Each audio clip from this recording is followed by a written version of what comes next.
Hello guys, তো আমার জীবনে দেখা শ্রেষ্ঠ অ্যাম্বুলেন্স।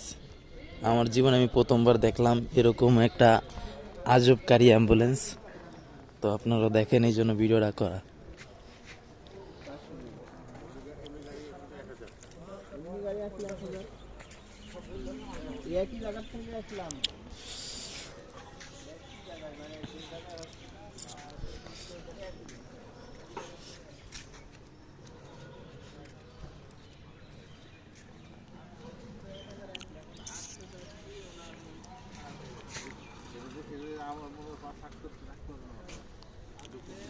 তো তামিম, তোমার জীবনে তুমি এরকম অ্যাম্বুলেন্স আর দেখছো? কখনোই দেখিনি। তো গাইস, খুব সুন্দর একটা অ্যাম্বুলেন্স বাচ্চাদের জন্য। আসলে অ্যাম্বুলেন্সটা খুব আজব একটা অ্যাম্বুলেন্স। সবাই ভালো লাগলে সবাই একটা লাইক করে দেবেন।